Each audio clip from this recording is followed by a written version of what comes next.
성경 말씀을 읽고 하나님의 말씀을 함께 살펴보도록 하겠습니다. 오늘 본문의 말씀은 마태복음 3장 1절에서 10절까지입니다. 마태복음 3장 1절에서 10절 제가 봉독하도록 하겠습니다. 그때 세례 요한이 이르러 유대 광야에서 전파하여 말하되 회개하라 천국이 가까이 왔느니라 하였으니 그는 선지자 이사야를 통하여 말씀하신 자라. 일러스되 광야에 외치는 자의 소리가 있어 이르되 너희는 주의 길을 준비하라 그가 오실 길을 곧게 하라 하였느니라. 이 요한은 낙타의 털 옷을 입고 허리에 가죽띠를 띠고 음식은 메뚜기와 석청이었더라. 이때 예루살렘과 온 유대와 요단강 사방에서 다 그에게 나와 자기들의 죄를 자복하고 요단강에서 그에게 세례를 받더니 요한이 많은 바리새인들과 사두개인들이 세례 베푸는 대로 오는 것을 보고 이르되 독사의 자식들아 누가 너희를 가르쳐 임박한 진노를 떠나라 하더냐. 그러므로 회개에 합당한 열매를 맺고 속으로 아브라함이 우리 조상이라고 생각하지 마라. 내가 너희에게 이르노니 하나님이 능히 이 돌들로도 아브라함의 자손이 되게 하리라.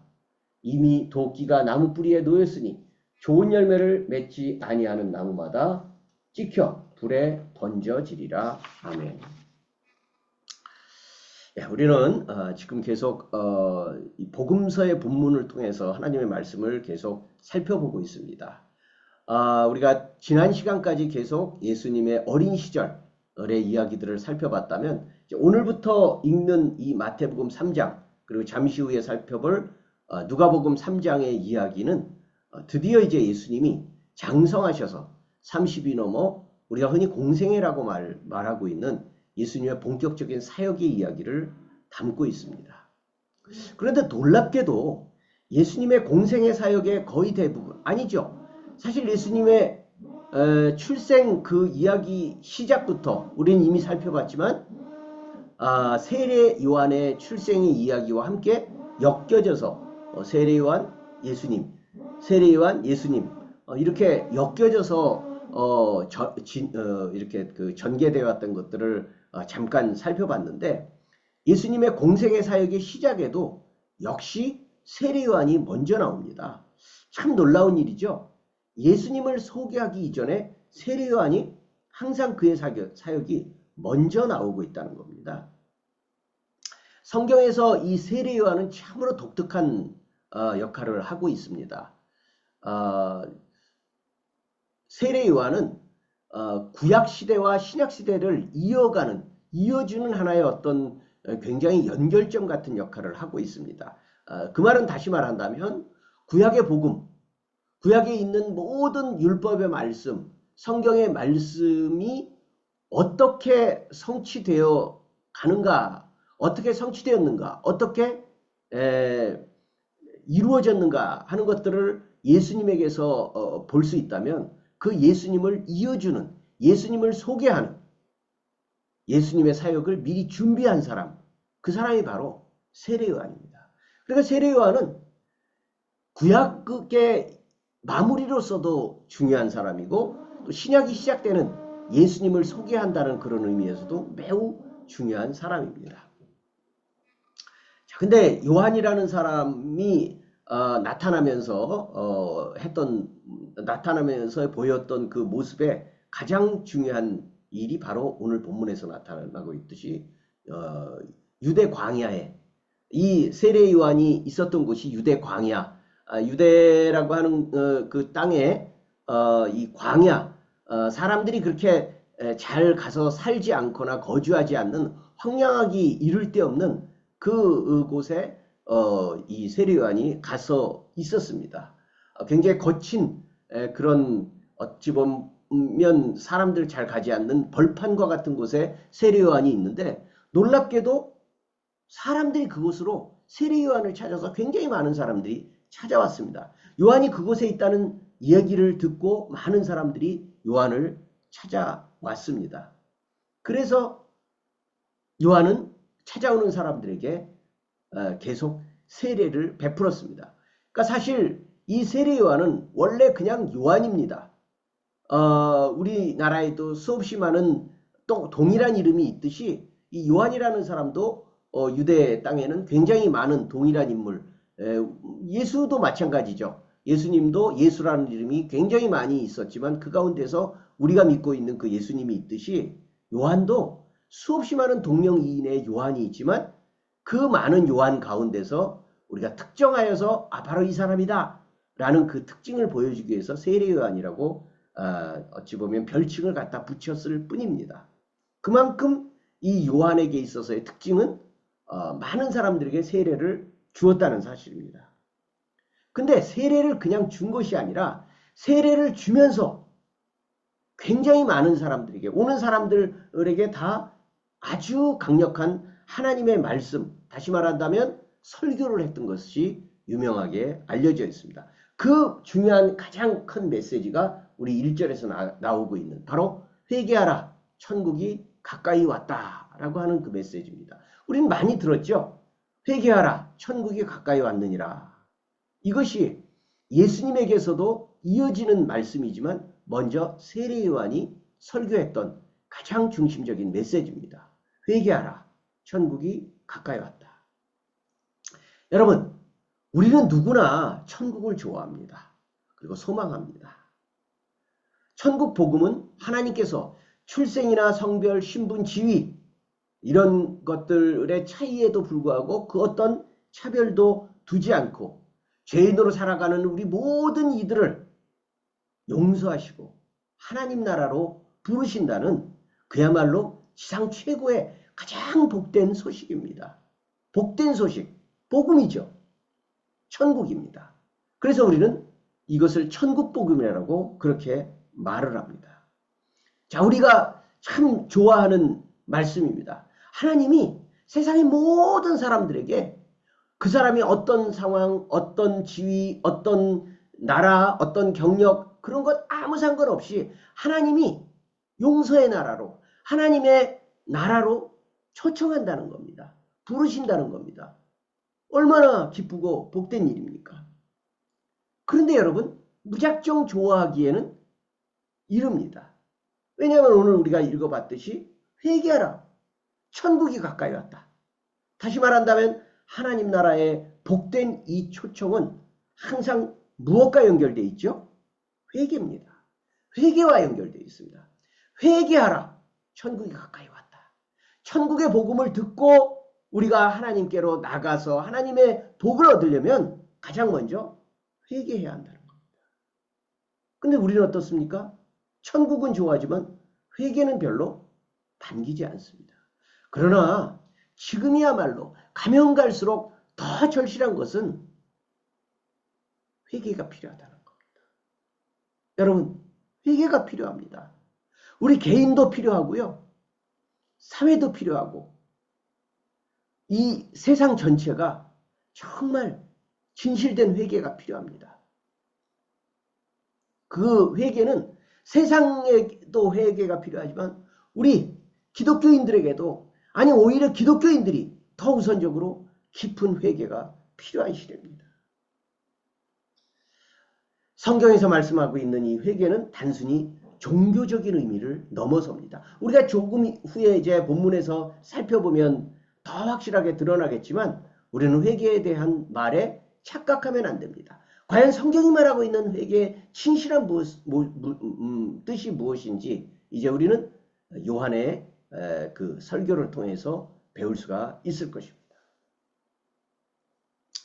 자, 오늘 본문에서 요한은 천국 복음과 연결되어 있는 회개의 참 의미를 설교하는 것을 볼 수가 있습니다.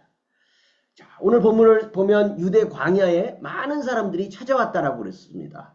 찾아와서 뭐 하려고 찾아왔죠? 예, 요한을 만나고 요한의 설교를 듣고 또 무엇보다도 요한을 통해서 세례를 받고자 했습니다. 이 유대인들에게 있어서 세례라는 것은 하나님의 자녀가 된다는, 하나님의 자녀가 돼서 그 뜻에 복종하면서 살겠다라고 하는 인정이 들어가 있는, 그리고 하나님의 자녀로 표하는 그런 뜻을 담고 있기 때문에 유대인들에게 있어서 이 세례는 정말로 중요한 겁니다. 근데 아무나에게 세례를 받겠습니까? 요한이라는 사람이 그만큼 하나님의 선지자로서 하나님의 일꾼으로서 유명하게 알려져 있기 때문에 유대 광야 그 황량한 땅까지 사람들이 정말 가리지 않고 많은 사람들이 찾아왔다는 겁니다. 자, 그런데 그 중에 오늘 본문의 말씀을 보니까 먼저 사두개인들과 바리새인들이 찾아왔다라고 말하고 있습니다. 바리새인과 사두개인들이 찾아왔습니다. 여러분, 우리 바리새인과 사두개인들이 어떤 사람들인지 대충 알고 계시죠? 바리새인들은 예수님과 관련해서 굉장히 유명한 사람들이죠. 바리새인들은 예수님께 여러 가지 늘 어떤 책망을 많이 받고 야단을 많이 맞은 사람이라서 엉터리 같은 사람처럼 우리가 이해하기는 그렇게 착각하기 쉽지만 사실 바리새인들은 그런 사람들이 아니라 이스라엘에게 있어서의 가장 중요한 하나님의 말씀, 율법, 이 말씀을 정말 일상생활 속에서 보통의 사람들이 가까이 듣고 배우고 깨닫게 하기 위해 도와줄 수 있는 그런 대중적 율법 박사라 그럴까요? 그런 사람이 바리새인들입니다. 많은 사람들에게 존경을 받았습니다. 반면에 사두개인들은 어떤 사람일까요? 바리새인이 훨씬 더 일반인들에게 대중적으로 가까이서 하나님의 말씀대로 살 수 있도록 도와주는 그런 사람이라고 하면 그 사두개인은 훨씬 권력화된 예루살렘의 중심부에 위치해 있는 상층부 종교인이라고 할 겁니다. 뭐 우리식으로 조금 더 설명한다면 바리새인은 뭐 굳이 말한다면 뭐 동네 목사님 뭐 그렇게 볼 수 있을까요? 생활 속에서 항상 하나님의 말씀대로 살도록 깨닫게 하고 예배 함께 드릴 수 있도록 도와주는 뭐 그런 동네 목사라고 한다면 사두개인은 상층부 종교이니까 마치 교계 지도자들, 그러니까 이름만 대면 유명하게 알고 있는 어떤 교단 어떤 뭐 총회장들이라든가 그런 유명한 사람들이라고 그렇게 보면 조금 더 비유에 도움이 될 것 같습니다. 어쨌든 중요한 것은 공통점은 뭐예요? 이스라엘 백성들 가운데서도 정말 네로라 하는 부러움을 사고 존경을 받고 있는, 그리고 그들 스스로는 자기 신분에 대한 자부심과 나는 하나님의 말씀대로 살고 있다는 그 든든한 어떤 배경의 확신을 가지고 있는 그런 사람들이라고 할 수 있을 겁니다. 그런데 그 사람들도 세례요한에게 세례를 받으러 나왔다는 거예요. 그런 식으로 보면 얼마나 대견하고 기특합니까? 그런 사람들이 나는 뭐 동네 목사야, 나는 총회장이야 그러면서 그냥 세례 요한을 우습게 여기고 그런 것이 아니라 일부러 찾아와서 세례 요한의 말씀도 듣고 세례를 받으려고 찾아왔다는 것이 얼마나 기특하고 대견한 일입니까? 그런데 요한은 그들을 호락호락하게 대하지 않습니다. 7절부터 10절까지의 말씀이 이렇게 나옵니다. 바리새인과 사두개인들에게 그들이 요한에게 나오는 것을 요한이 보고 뭐라 그런다고요? 독사의 자식들아, 누가 너희를 가르쳐 임박한 진노를 피하라 하더냐? 그러므로 회개에 합당한 열매를 맺고 속으로 아브라함이 우리 조상이라고 생각하지 말라. 내가 너희에게 이르노니 하나님이 능히 이 돌들로도 아브라함의 자손이 되게 하시리라. 이미 도끼가 나무 뿌리에 놓였으니 좋은 열매 맺지 아니하는 나무마다 찍혀 불에 던져지리라. 자, 무슨 얘기입니까? 아까도 말씀드렸듯이 바리새인과 사두개인들, 먼저 유대인들은, 이스라엘 사람들은 가장 먼저 우리는 하나님의 백성이다. 세상에 수없이 많은 우리나라보다 큰 나라도 많고 강한 나라도 많고 뭐 부자인 나라들도 많이 있고 잘 사는 사람들 많이 있지만 그래도 그들은 하나님을 믿지 않는다면 우리 이스라엘은 하나님을 믿는 선민이다라는 의식들을 이스라엘 사람들이 가지고 있었다면 그 이스라엘 사람들 가운데서도 더 그런 우리는 선택받았다. 우리는 그 가운데서도 하나님의 특별한 선택을 받은 복받은 사람들이다라는 자부심을 갖고 있는 사람들이 바로 이 바리새인들과 사두개인들이었는데 그들에게 세례 요한은 얘기하는 거예요. 너희들 마음속에 우리는 아브라함의 자손이다. 그래 우리 하나님의 백성 아니냐? 라는 자부심 그런 거 갖다 버려라. 하나님은 원하신다면 너희 아니라 굴러다니는 돌을 가지고도 아브라함의 자손으로 삼으실 수 있다. 그 하나님의 선택이다. 너희가 유대인으로 낳은 것은 너희들의 어떤 공로가 아니라 너희들 스스로가 누릴 수 있는 지위가 아니라 그냥 하나님이 선택하셔서 은혜를 주신 거니까 감히 교만한 마음 갖지 마라. 라고 경고하는 거예요. 그건 오늘날 우리 그리스도인들에게도 똑같은 겁니다. 아, 나는 교회 다니는데, 나는 예배 드리는데, 나는 주일 성수하는데, 라는 그런 생각으로 그것만으로 나는 하나님의 자녀야. 나는 하나님의 뜻대로 살고 있으니까 천국은 뭐 마치 따놓은 당상처럼 나에게 주어져 있어. 이런 어리석은 생각하지 말라는 겁니다. 네가 어떻게 사느냐, 네가 하나님의 말씀대로 실제로 그렇게 사느냐에 대한 생각하기 이전에 내가 무엇이다, 내가 어떤 직분자다, 내가 얼마나 오랫동안 교회를 다녔다, 내가 뭘 잘한다 라는 그 자기의 신분이나 여러 가지 어떤 역할의 모습, 그 외형적인 모습을 갖고 하나님의 백성이라고 자부하지 말라는 겁니다. 그것이야말로 착각이라고 말하고 있는 겁니다. 자, 여기까지만 들어도 정말 요한의 그 세례라는 것, 세례를 받기에 합당한 회개라는 것이 얼마나, 그래서 요한이 그렇게 말하잖아요. 회개에 합당한 열매를 맺어라.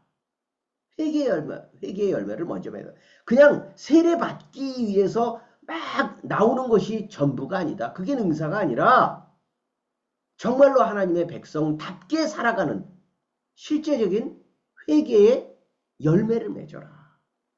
여러분, 우리가 그 유실수라 그러죠? 과일나무. 과일나무를 심었어요. 과일나무를 심는 이유는 단 한 가지 아닌가요? 예, 열매를 먹으려고.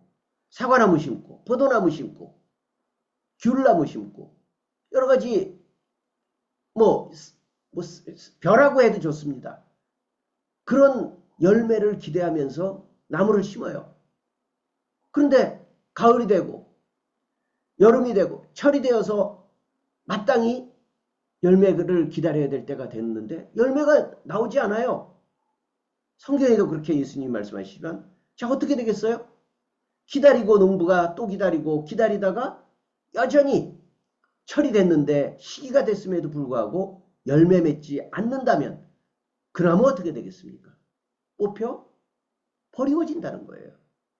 마찬가지로 우리가 하나님의 백성입니다 라고 말하는 것으로 전부가 아니라 하나님의 백성다운 삶의 열매를 맺어야 한다는 거죠. 자, 근데 우리가 여기까지만도 들어도 요한이 말하고 있는 회개에 대해서 잘 알 수 있겠지만, 이 마태복음의 본문에서는 바리새인과 사두개인들의 이야기만 특정해서 나타나지만, 이제 비슷한 병행 본문인 누가복음을 가보면요, 다른 부류의 사람들의 그 어떤 신분이 나타납니다. 마태복음은 바리새인과 사두개인들까지만 신분을 밝히는데, 누가복음에는 그 외에 다른 사람들도 찾아왔는데 그 사람들의 신분은 이런 사람들이었다라고 누가복음에서 더 자세하게 밝히고 있습니다. 누가복음 3장 10절에서 14절입니다. 그래서 오늘 그 본문을 조금 더 자세히 살펴보려고 합니다. 자, 어떤 사람들이 나왔을까요? 바리새인, 사두개인들, 그리고 또 누가복음의 본문에 보면 그냥 일반적으로 무리라고 하는 그런 사람들이 나왔다라고 말합니다. 자, 그 무리라고 하는 사람들이 요한에게 나와서 묻습니다. 그러면 도대체 우리는 어떻게 해야 됩니까? 요한의 설교를 먼저 들었죠? 회개에 합당한 열매를 맺어라 라는 바리새인과 사두개인들에게 하는 그 경고의 추상과 같은 아주 두려운 송곳과 같은 그 설교를 듣고 무리들도 그런 두려운 마음으로 묻는 거예요. 아니, 그러면 우린 도대체 어떻게 살아야 됩니까? 라고 누가복음 3장 10절에 보면 무리들이 물었다는 거예요. 자, 그랬더니 요한이 뭐라고 대답했을까요? 11절 보면, 누가복음 3장 11절입니다. 대답하여 이르되 옷 2벌 입는 자는 옷 없는 자에게 나눠줄 것이요 먹을 것이 있는 자도 그렇게 할 것이니라. 일반적인 무리들에게 이렇게 얘기합니다. 너희들 가지고 있는 것들 가운데 너희들에게는 풍족하게 뭐 쓰고 남을 만큼 어떤 것들이 풍족하면 그 풍족한 것 가지고 너희들이 그냥 내가 열심히 일했으니까 내가 수고 많이 했으니까 또는 뭐 하나님이 나에게 복 주셨으니까 난 이거 누려도 되지 않느냐라고 하면서 지나치게 너희들 자신만을 위해서 쓰려고 생각하지 말고 너희에게 넉넉하게 가지고 있는 그것으로 이웃을 위해서 드려라. 이웃에게 주어라. 라고 말하는 것이 무리들에게 가장 먼저 하는 얘기입니다. 너희들에게 남는 것, 너희들의 풍족한 것을 가지고 이웃을 섬겨라. 이렇게 말을 하고 있는 겁니다. 자, 그리고 이어서 12절에 보면 이번에는 이런 말씀이 나옵니다. 제가 읽습니다. 12절. 세리들도 세례를 받고자 와서 이르되 선생이여 우린 무엇을 하리이까? 자, 이번엔 세리들입니다. 여러분 세리 그 당시에 세리가 어떤 사람들인지 우리는 충분히 알고 있죠? 예. 그냥 단순히 오늘날에 알고 있는 세관원으로서의 어떤 그 세무사, 세관원 그런 사람들의 어떤 직업이라고 보기보다는 로마에게 어떤 그 세관원의 어떤 뭐랄까 특혜를 얻는 거예요. 그 지위 자체가 특혜예요. 세리가 되었다는 것 자체는 이미 그 사람이 로마에서 그 규정하는 어떤 그 지역의 세금이 있거든요. 세금을 로마 대신 걷어들이는 거예요. 그런데 그 마을에 예를 들어서 A라고 하는 그 마을에 뭐 3천만 원의 그 세금을 걷도록 로마의 당국에서 내려오면 그 3천만 원만 어쨌든 그 로마 당국에 바치면 되는 거예요. 근데 이 세리는 3천만 원어치만 걷지 않습니다. 당연히 4천만 원, 5천만 원 자기가 할 수 있는 대로 팍팍 긁어서 훨씬 많은 액수를 징수해서 3천만 원은 로마 당국에 나머지는 어떻게 하겠어요? 당연히 자기가 다 자기 수입으로 얻겠죠. 그러니까 있는 수단 없는 수단 가리지 않고 그 마을을 팍팍 긁는 그 특혜를 얻고 떵떵거리며 살고 있는 벼슬아치와 같은 역할을 한 게 바로 세리라는 겁니다. 그래서 유대 사람들이 세리를 되게 싫어했죠. 바로 그런 이유입니다. 민족 반역자다. 파렴치한 부자다. 이런 인식을 가졌던 거죠. 자, 그들에게 요한이 뭐라고 말할까요? 13절은 이렇게 말합니다. 이르되 부가된 것 외에는 거두지 말라. 부가된 것 외에 거두지 마라. 그렇게 동족들을 피를 짜내듯이 아주 그 살을 발라내듯이 그렇게 고통스럽게 그러지 말고 너희들 충분히 먹고 살만하지 않느냐. 이미 로마 당국에서 얻어서 살고 있는 그 풍요한 삶이 있으니까 거둔 것, 거두도록 명령된 것 외에 사람들 쥐어짜지 마라. 너희가 가지고 있는 그 직책에서 지나치게 잘못된 그런 무리를 행하지 말라고 말하고 있는 것이 요한의 회개에 합당한 열매입니다. 천국 복음을 받아서 천국의 백성이 되려고 하면 자기에게 먼저 주어져 있는 삶에 구체적인 변화가 있어야 된다는 겁니다. 자, 그리고 이어 세 번째 사람들이 나타납니다. 14절입니다. 제가 읽습니다. 14절에 보면 이번에는 어때요? 무리들 나오고 세리들 나오고 14절에서는 군인들도 물어 이르되 우리는 무엇을 하리이까? 여러분 군인들은 어떤 사람들일까요? 아마 이 군인들은 로마 군병들은 아닐 겁니다. 로마 군병들이 그 이 세례 요한에게 와서 그 세례를 받고자 하지는 않았을 테니까 이 사람들은 아마 그 유대의 헤롯 왕의 그 수하에 있는 군병들일 겁니다. 예, 유대 당국 안에도 여러 어떤 군인들이 있었기 때문에 아마 그 유대의 군인들일 겁니다. 아무튼 그 사람들도 묻는 거예요. 도대체 우리는 그럼 어떻게 해야 되겠습니까? 라고 물을 때 세례 요한이 뭐라고 대답했을까요? 사람들에게 강탈하지 말며 거짓으로 고발하지 말고 받는 급료를 족한 줄로 알라. 여러분 언제나 나라가 이렇게 뭐랄까요? 아직 고대에 있을수록 특별히 아직까지 이렇게 오늘날 우리 사회가 살고 있는 것처럼 어떤 민주주의 의식이 보편적으로 퍼져 있어서 군인이라고 하는 경찰이라고 하는 직무가 단지 그냥 직업의 여러 가지 다양한 뭐 어떤 사람은 교사이고 어떤 사람은 판매원이고 하는 다양한 직업 가운데 그냥 하나 경찰 하나 군인 이런 의미가 아니라 고대일수록 그리고 지금도 여전히 이렇게 민주주의의 제도가 완비되어 있지 않은 나라들은 훨씬 군인이라고 하는 우리도 이제 한 30, 40년 전에 군인이 얼마나 위세가 당당했는지 우리 경험했잖아요. 자, 군인들은요. 자기가 권세자나 마찬가지였죠.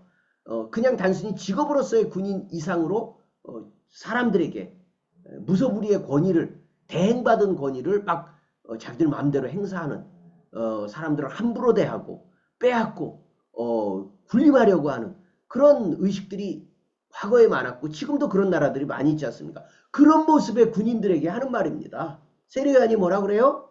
너희들 사람들 강탈하지 마라. 힘 가지고 그렇게 억지로 강제하려고 하지 말고 함부로 막 고발하면서 법을 가지고 사람들 휘두르려고 하지 말고 너희들이 받고 있는 그 급료, 대우, 국가에서 사회에서 준 그 대우를 그냥 전부로 알고 거기에 충실하라 라고 그렇게 말하는 겁니다. 그러니까 여러분 이제 세례 요한의 얘기를 들어보면 우리가 공통적인 것을 발견할 수 있죠.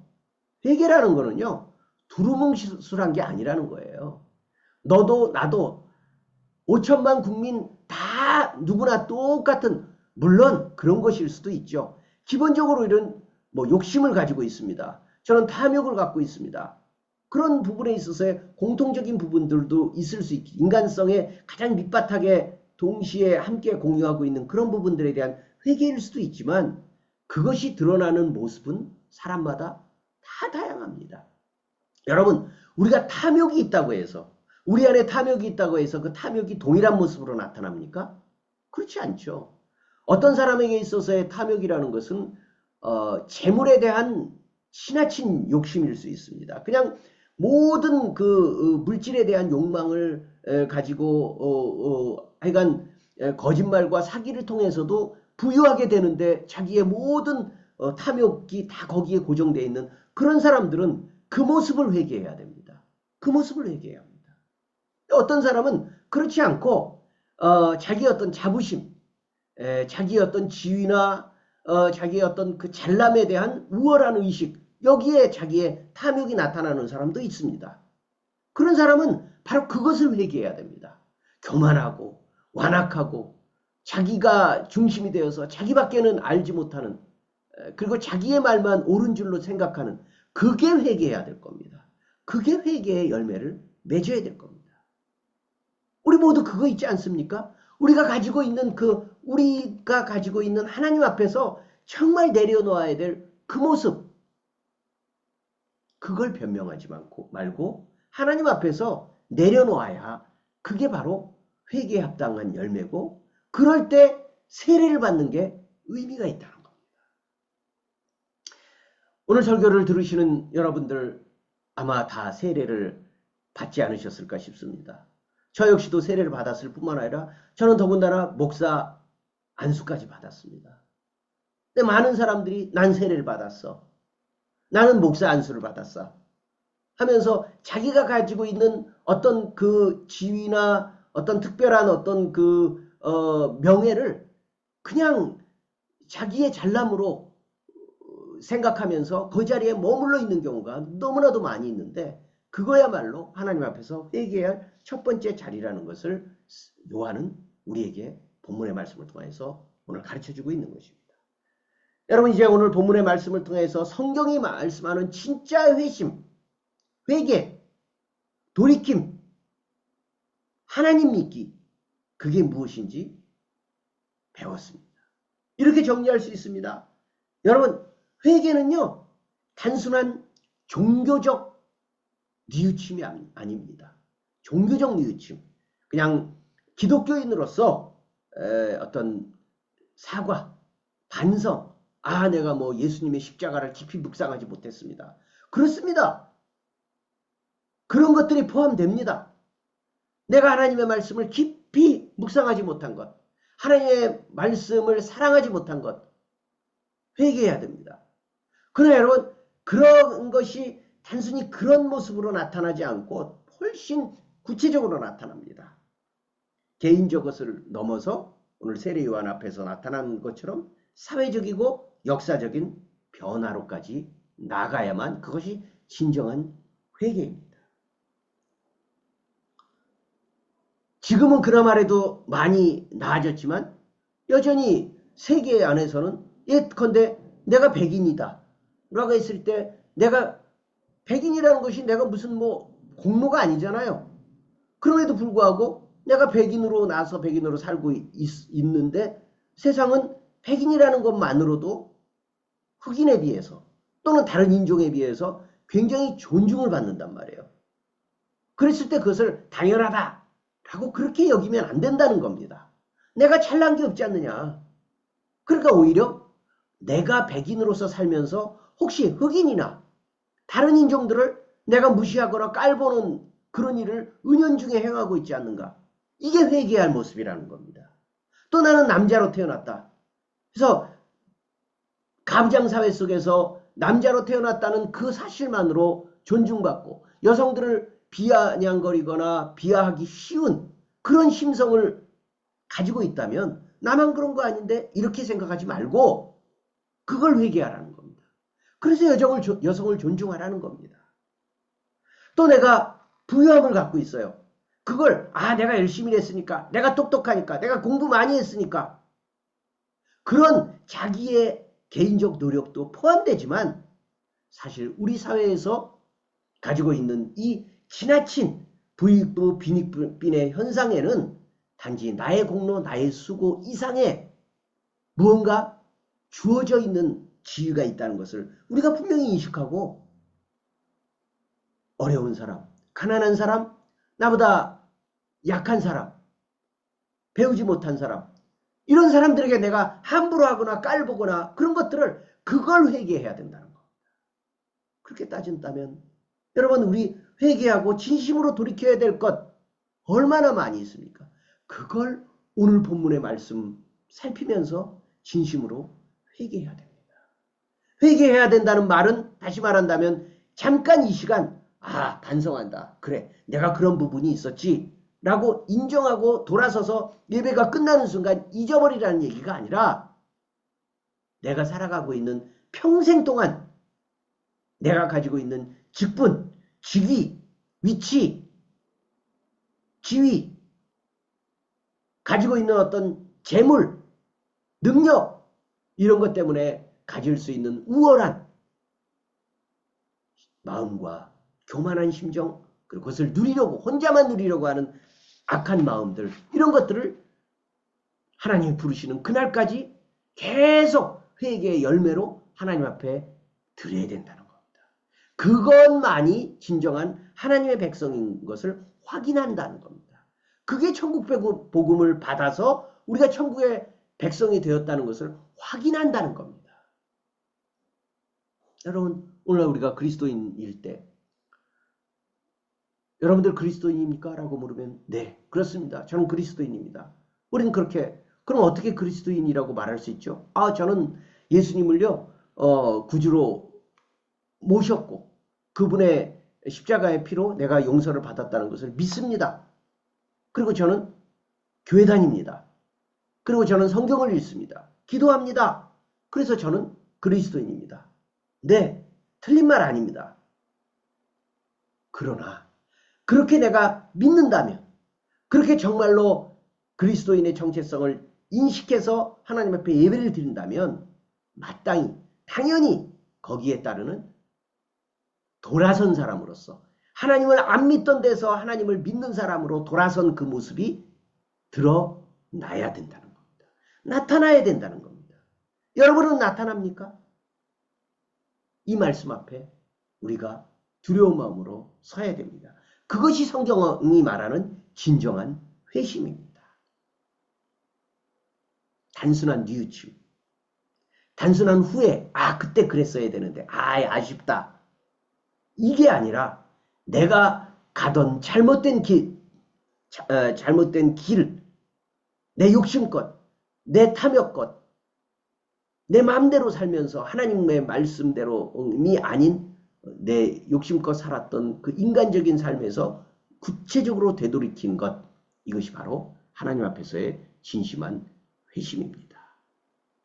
이제 오늘 이 말씀을 통하여 우리의 평생이 하나님 앞에서 어떤 그리스도인으로서 어떤 하나님의 백성으로 살아가야 할 것인지를 구체적으로 도전받는, 그래서 그렇게 살아가기로 다짐하고 정말 오늘을 기점으로 해서 나는 회개의 삶을 살게 되었다라고 그렇게 고백할 수 있는 그런 저와 여러분들의 삶이 되기를 주님의 이름으로 간절히 기도합니다. 아멘.